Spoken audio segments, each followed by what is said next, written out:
নমস্কার বন্ধুরা, তিয়াসাস রেসিপিতে সকলকে স্বাগত জানাই। আজ আপনাদের জন্য নিয়ে এসেছি একটা দুর্দান্ত স্বাদের পালং শাকের রেসিপি, যেটা গরম গরম ভাতের সাথে খেতে অত্যন্ত সুস্বাদু লাগে। আর এই শাকটা আজকে আমি একটু অন্য পদ্ধতিতে বানিয়ে দেখাবো। আশা করছি আপনাদের ভালো লাগবে।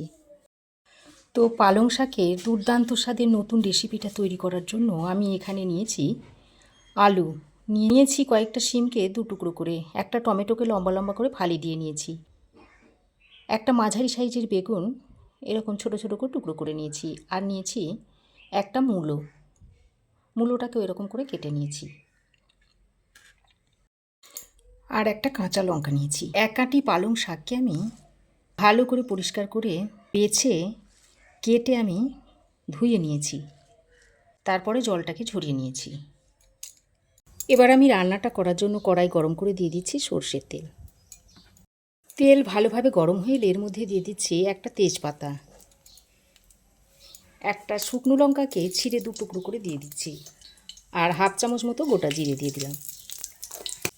তারপর ফোড়নটাকে কয়েক সেকেন্ড ভেজে নেওয়ার পর ফোড়ন থেকে যখন একটা সুন্দর গন্ধ ছাড়বে, সেই পর্যায়ে প্রথমে আমি কেটে রাখা আলুগুলো দিয়ে দিচ্ছি।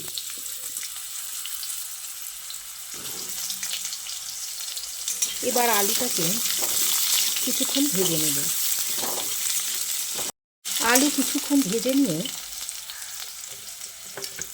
এবার এর মধ্যে কেটে রাখা মূলোগুলো দিয়ে দিচ্ছি। তবে যে সবজিগুলো সেদ্ধ হতে একটু দেরি হয় সেই সবজিগুলোকে আমি আগে দিয়ে দিলাম। তো মূলোটাকে দিয়ে আলুর সঙ্গে আরও কিছুক্ষণ ভেজে নেব। তো দেখুন, মূলো আলুটাকে আমি বেশ কিছুক্ষণ ভেজে নিয়েছি, আর মূলো আর আলুর মধ্যে একটা হালকা কালার এসে গেছে। এবার আমি বাকি সবজিগুলো দিয়ে দিচ্ছি, বেগুন, টমেটো, শিম আর কাঁচা লঙ্কাটাও দিয়ে দিচ্ছি। এবার এগুলোকে আলু ও মূলোর সঙ্গে আরও কিছুক্ষণ ভেজে নিতে হবে।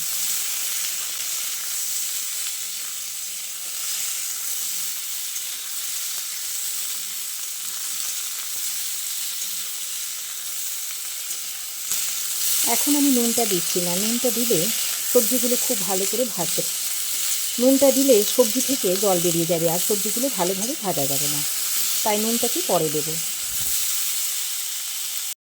তো দেখুন, সব সবজিগুলোকে আমি হালকা করে ভেজে নিয়েছি, খুব বেশি ভাজার দরকার নেই।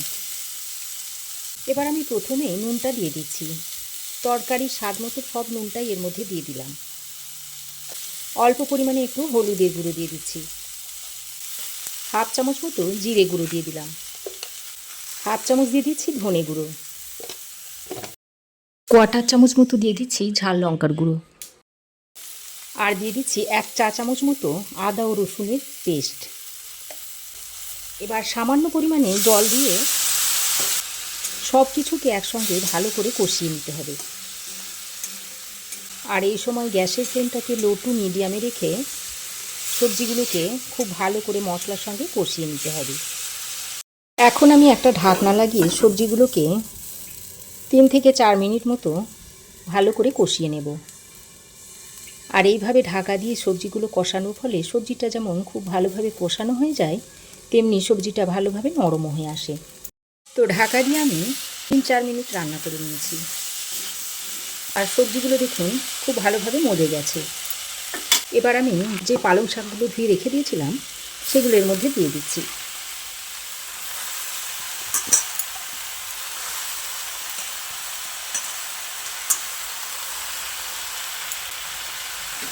তারপর পালং শাকগুলো দিয়ে একবার ভালো করে নেড়ে চেড়ে সবজির সঙ্গে মিশিয়ে নিচ্ছি।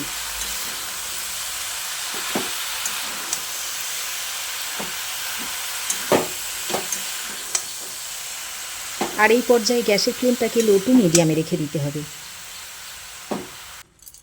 তো দেখুন, সবজির সঙ্গে শাকটাকে ভালো করে নেড়ে চেড়ে মিশিয়ে নিয়ে আবারও ঢাকা দিয়ে 3-4 মিনিট মতো লো টু মিডিয়াম ফ্লেমে রান্না করে নেব। ততক্ষণে আমি একটা বাটির মধ্যে 1 চামচ মতো পোস্ত নিয়ে নিচ্ছি, বড় চামচের 1 চামচ, আর একটু রাঁধুনি দিয়ে দিচ্ছি, এই হাফ চামচ মতো। এবার এটাকে জল দিয়ে বেটে নেব। তো দেখুন 4-5 মিনিট পর ঢাকাটা খুলে নিচ্ছি। আর শাকটা দেখুন কতটা কমে এসেছে আর অনেকটাই নরম হয়ে গেছে। এবার একবার ভালো করে সব কিছুকে নেড়েচেড়ে মিশিয়ে নিচ্ছি।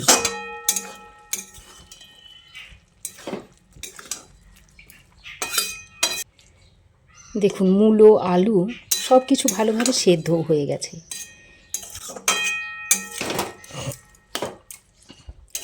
তো সব কিছুকে ভালো করে নেড়েচেড়ে মিশিয়ে নিয়ে এবার আমি যে রাঁধুনি আর পোস্তটা একসঙ্গে করে বেটে নিয়েছিলাম সেটা এর মধ্যে দিয়ে দিচ্ছি। সঙ্গে অল্প পরিমাণে একটু জলও দিয়ে দিচ্ছি। তো রাঁধুনি ও পোস্তটা দিয়ে আবারও ভালো করে সব কিছুকে একসঙ্গে নেড়েচেড়ে মিশিয়ে নিয়েছি। তারপর আবারও ঢাকা দিয়ে কিছুক্ষণ রান্না করে নেব। ততক্ষণে এদিকে আমি একটা তড়কা প্যান গ্যাসের অন্য ওভেনে বসিয়ে দিয়েছি। তারপর এর মধ্যে দিয়ে দিচ্ছি 1 চামচ মতো সর্ষের তেল। তেলটা হালকা গরম হলে আমি 1 মুঠো বড়ি এর মধ্যে দিয়ে দিচ্ছি। তারপর অনবরত নেড়েচেড়ে বড়িটাকে লালচে করে ভেজে নিতে হবে। বড়ি দেওয়ার পরপরই কিন্তু বড়িটা দিয়ে ভেজে নেবে, তা না হলে বড়িতে কিন্তু খুব বেশি তেল টেনে নেবে। তো দেখুন আমি যে ছোট সাইজের বড়িটা সেটা নিয়েছি। এবার গ্যাসের ফ্লেমটাকে বন্ধ করে দিচ্ছি। তারপর এদিকে যে রান্নাটা হচ্ছিল সেটিকে ঢাকনাটা খুলে এর মধ্যে আমি ভাজা বড়িটা দিয়ে দিচ্ছি।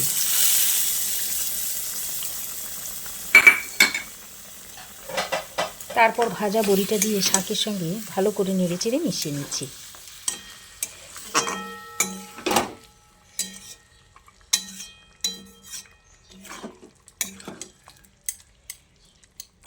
দেখুন খুব ভালোভাবে নেড়েচেড়ে মিশিয়ে নিয়েছি। এবার আবারও 2 মিনিট মতো ঢাকা দিয়ে রান্না করে নিচ্ছি। এর ফলে বড়িগুলো একটু নরম হয়ে যাবে। তো দেখুন ঢাকা দিয়ে আমি আরও 2 মিনিট মতো রান্না করে নিয়েছি। সবশেষে কিছু ধনেপাতার কুচো এভাবে ছড়িয়ে দিচ্ছি। দিয়ে আবারও সবজির সঙ্গে ভালো করে নেড়েচেড়ে মিশিয়ে নিচ্ছি। আর এই যে সবজিগুলো একটু এইরকম করে খুন্তির সাহায্যে এরকম একটু ভেঙে ভেঙে দিচ্ছি। এইভাবে যদি একটু ভেঙে ভেঙে দেওয়া হয় সবজিগুলোকে তাহলে খেতে খুব সুন্দর হয়।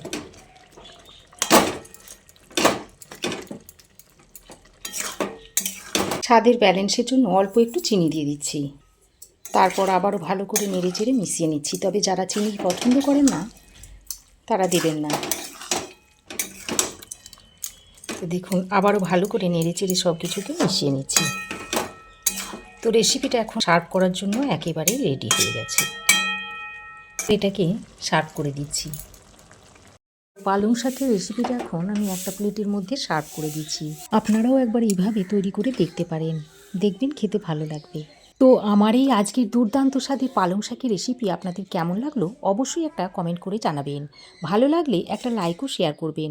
পাশে থাকা বেল আইকনটা অবশ্যই প্রেস করে দেবেন। আর আমার চ্যানেলে যদি নতুন হয়ে থাকেন তো প্লিজ চ্যানেলটাকে সাবস্ক্রাইব করার অনুরোধ রইল। আজ এ পর্যন্তই। আবার দেখা হবে নতুন কোনো রেসিপি নিয়ে নেক্সট এপিসোডে। সে পর্যন্ত ভালো থাকবেন, সুস্থ থাকবেন। ধন্যবাদ।